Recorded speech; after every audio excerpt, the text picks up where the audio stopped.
Bonjour, donc on va commencer cette série d'exercices sur les matériaux ferromagnétiques et je vais commencer par la première application sur le calcul de l'inductance propre d'un solenoïde très lent, un noyau de fer doux.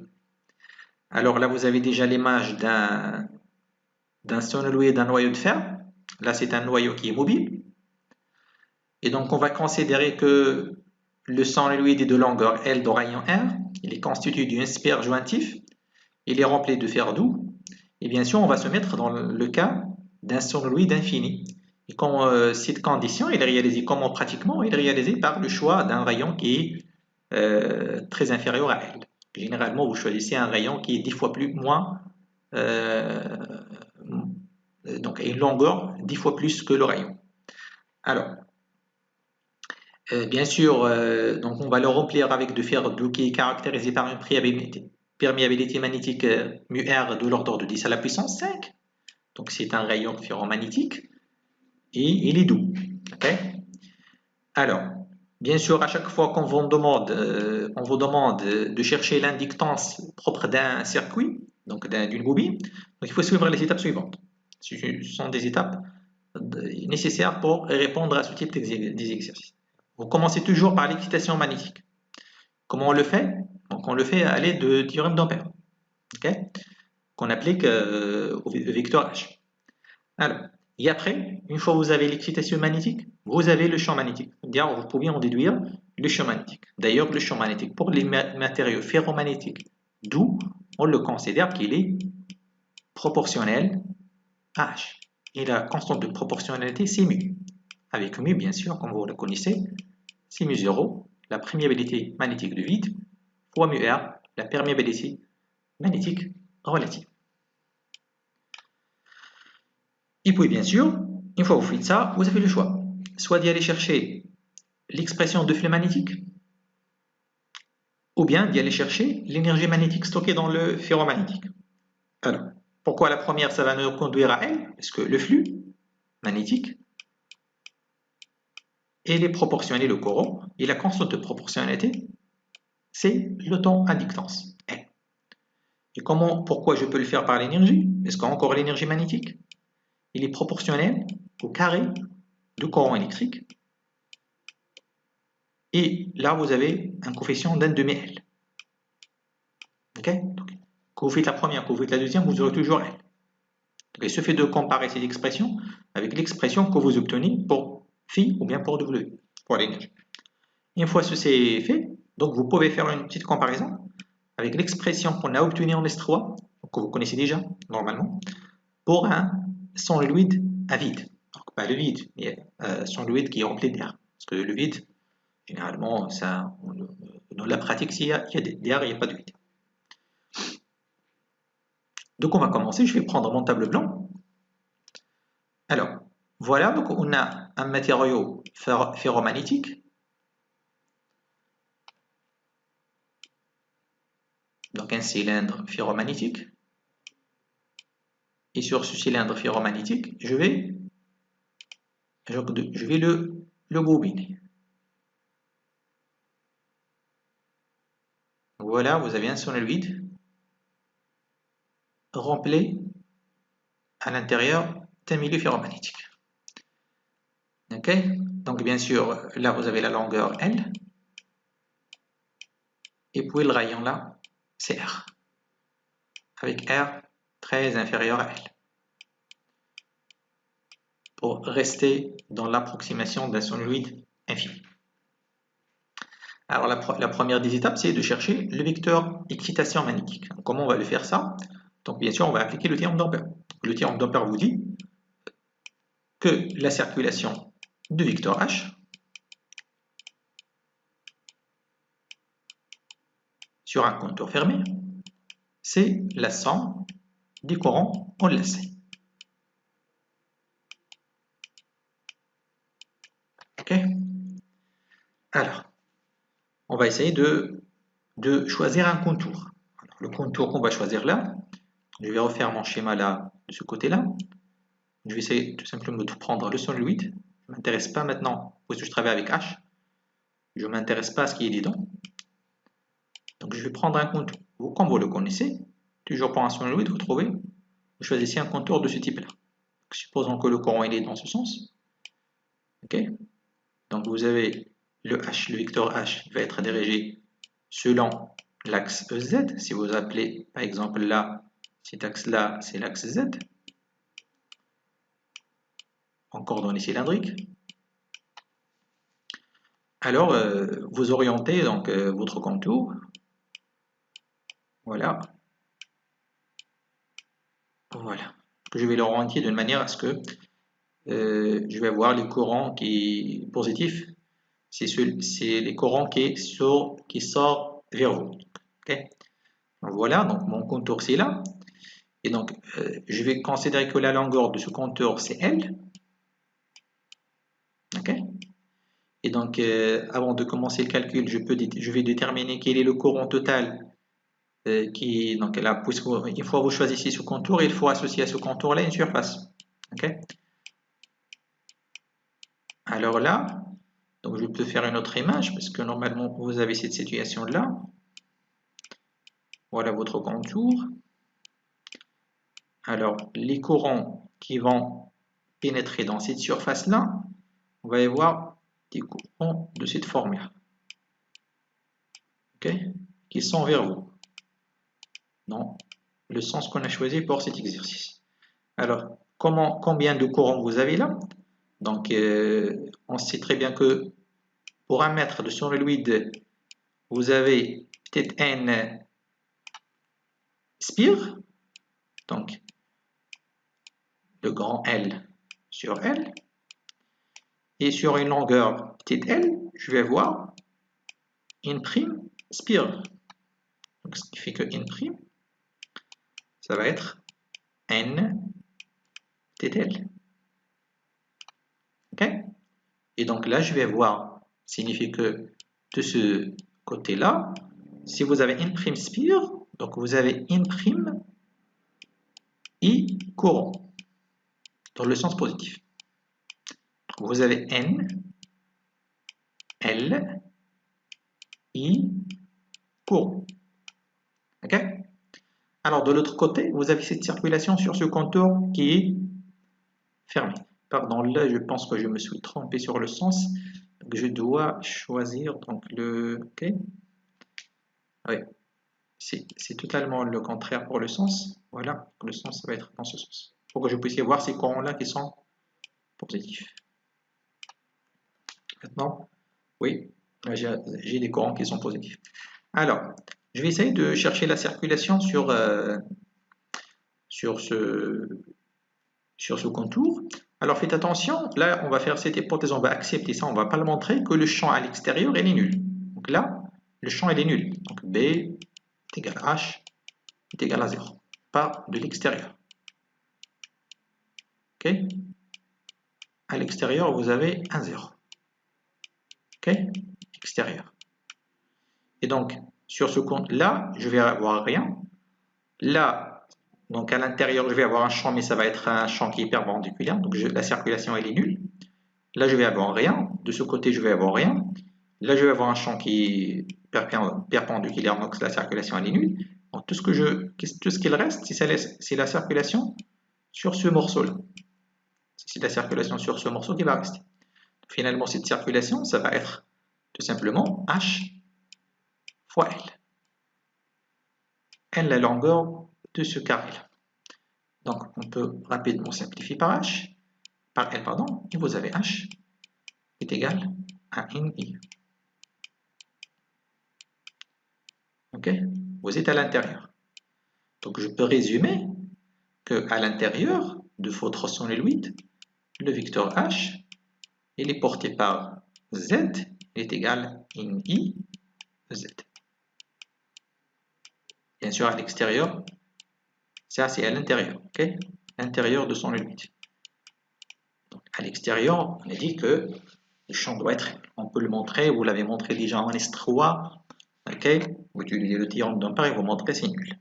Et de plus, vous pouvez montrer encore que H, normalement, il est uniforme. Ça, de ce travail-là, il faut le faire avant, que le champ H, il est uniforme à l'intérieur et il est nul à l'extérieur. Une fois que vous avez ça, vous pouvez trouver l'expression. Et je n'ai pas refait tout ça parce que c'est quelque chose que vous connaissez déjà. Okay. Alors voilà mon expression de H. Alors maintenant, je dois y passer au champ B. Parce que pour calculer le flux, pour calculer l'énergie, je dois avoir l'expression de B. Alors, pour les ferromagnétiques, il n'y a pas de problème. Pour les ferromagnétiques doux, alors vous avez un milieu qui est doux. Alors, ça signifie quoi? Que le B, champ B, il est proportionnel à H. Et là, vous avez tout simplement le coefficient de proportionnalité qui est égal à mu. Ok? Donc vous avez directement B qui est égal mu n I suivant Z. Ok? Ou bien si vous voulez, c'est mu 0 mu R grand N sur la longueur de sonoloïde I EZ. Et vous voyez que c'est un champ qui est constant à l'intérieur. Ok? Donc voilà, la première étape, c'est de chercher l'expression de champ. On vient de le faire. La deuxième étape, maintenant, c'est de chercher L. Et on a dit qu'il y en a deux méthodes. Soit vous commencez par le calcul de flux magnétique, ou bien par le calcul d'énergie magnétique. Alors je vais commencer par la première méthode, et qui consiste à chercher le flux. Alors, méthode 1.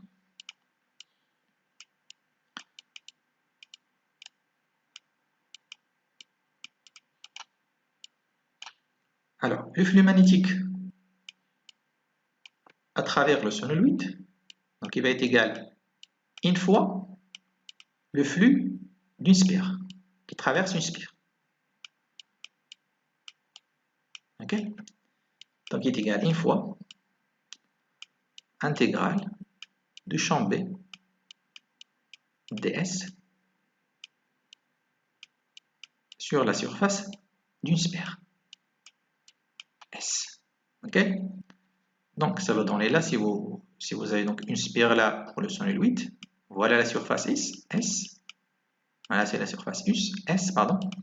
Et vous avez là le vecteur normal N et le B, il est collinéaire. Ok? À l'intérieur pour tous les spires de sonoloïde. Et donc, cette intégrale-là, tout simplement, c'est N, B, S. Parce que B est uniforme. Je peux le faire sortir de l'extérieur.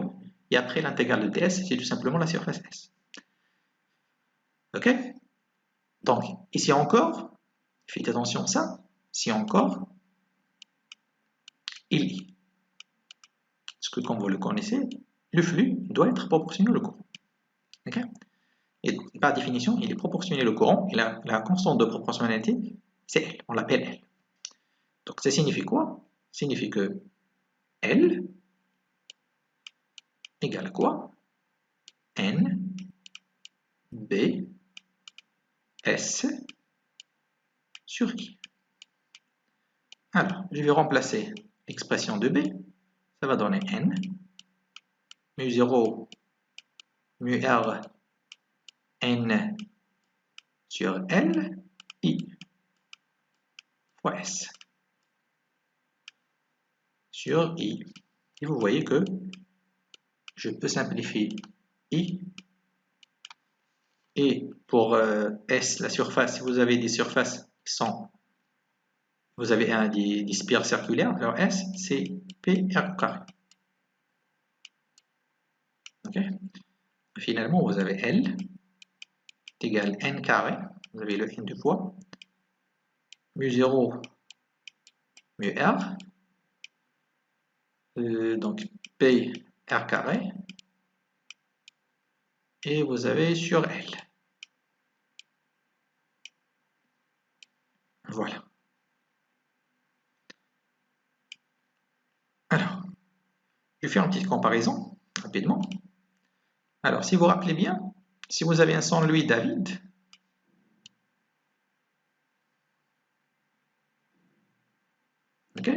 C'est-à-dire là, à l'intérieur, vous avez mu 0, à vide, ou bien à l'air. À l'air, c'est mu 0 toujours.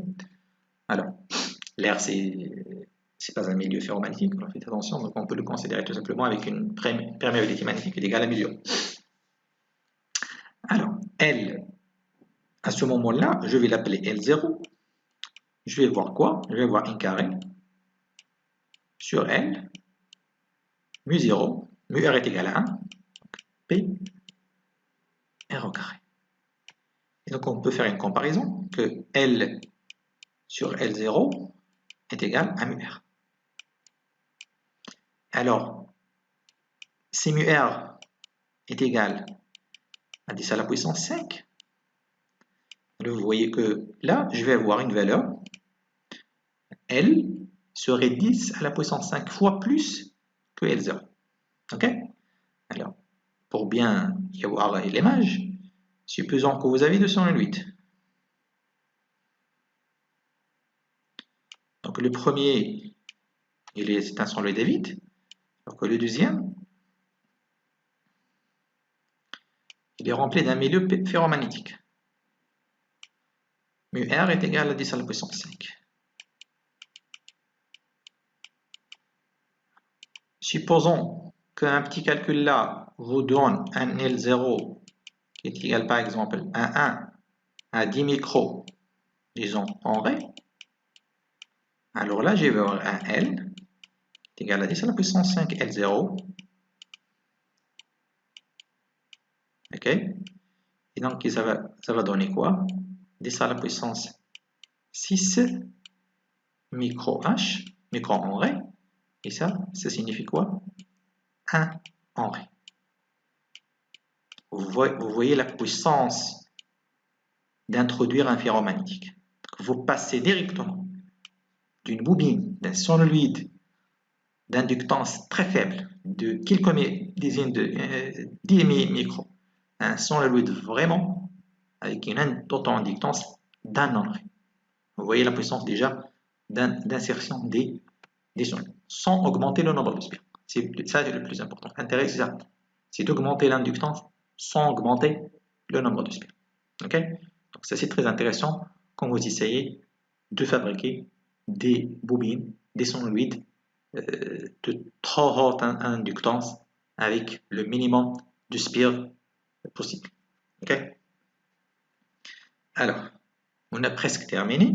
Je vais essayer de faire la deuxième méthode.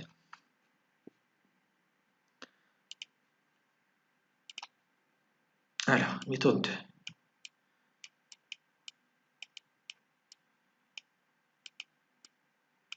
On a dit, on va chercher l'énergie magnétique. Par définition, l'énergie magnétique stockée dans un milieu, je vais donner la définition la plus générale, c'est 1 demi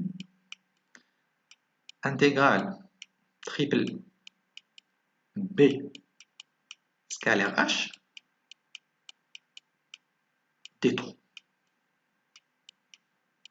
et vous intégrer sur un volume. Donc, nous, on va chercher l'énergie stockée à l'intérieur d'un solenoïde infini. Ok? Vous avez un milieu ferromagnétique à l'intérieur. Bien sûr, là, c'est pas vraiment infini parce qu'on a fait juste l'hypothèse qu'il est infini. Mais en effet, c'est un solenoïde de longueur L. Alors, qu'est-ce que je peux faire là? Puisque je suis dans le cas d'un matériau qui est doux, donc je peux dire que ça, c'est 1 demi intégrale sur taux mu H scalaire H t taux. Ou bien, j'ai le droit encore de dire que ça, c'est 1 demi intégrale de B scalaire B sur mu. Soit vous choisissez de travailler avec H, soit de travailler avec B. Donc ça signifie dans ces situations, c'est 1 demi mu intégrale, donc le produit scalaire, là ça va donner H carré, le modulo carré des taux. Et là ça va donner 1 sur 2 mu 0, mu pardon, intégrale, pardon, là c'est triple, B carré, D3. Et ça, je pense que c'est l'expression de quelque chose que vous connaissez déjà. Sauf que, en Estar, il y avait là un mesure. Là, vous avez le cas le plus général, vous avez mu. Okay. Donc ça, c'est l'énergie stockée dans un milieu ferromagnétique. Okay. Ça, c'est le cas général. Ça veut dire que même si vous ne connaissez pas la relation entre pH, vous pouvez utiliser ça. C'est le cas général. Si vous avez par exemple un milieu qui est ferromagnétique dur, à ce moment-là, vous n'avez pas le droit d'écrire que B c'est mu H.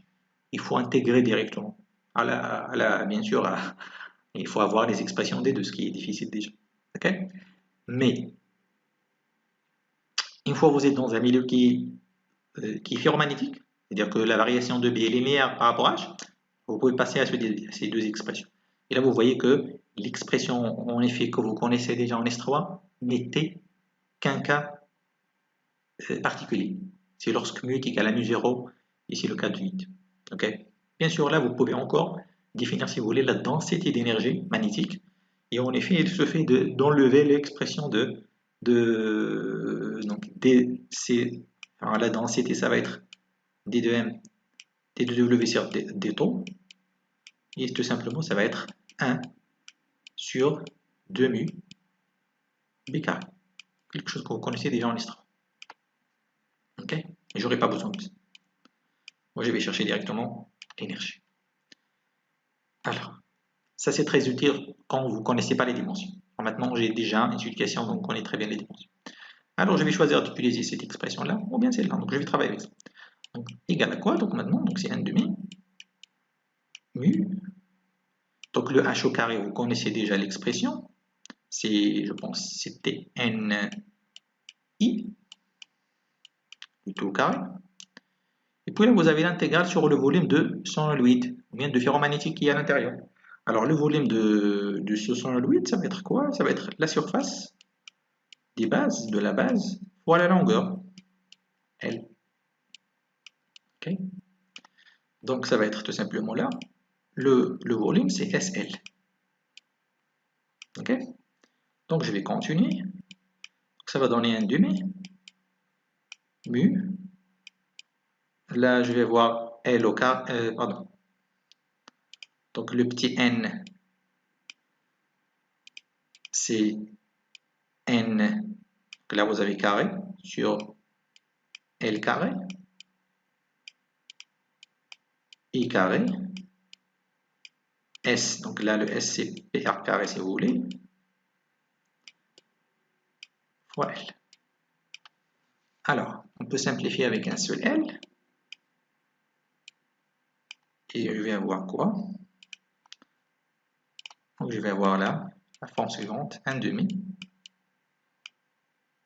Pardon.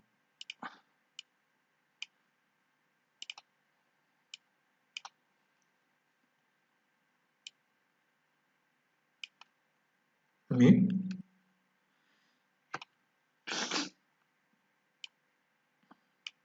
Un carré. P. R carré. Sur L. Et au carré. Ok? Alors, vous pouvez voir maintenant là, qu'est-ce que vous pouvez constater? Que ceci, il s'écrit encore 1 demi L et au carré. Ok? Donc, c'est exactement c'est comme le cas des sonorités David. Donc, l'énergie magnétique stockée dans un ferromagnétique, c'est 1 demi L et au carré, encore une fois. Ok? Donc, on vient de terminer.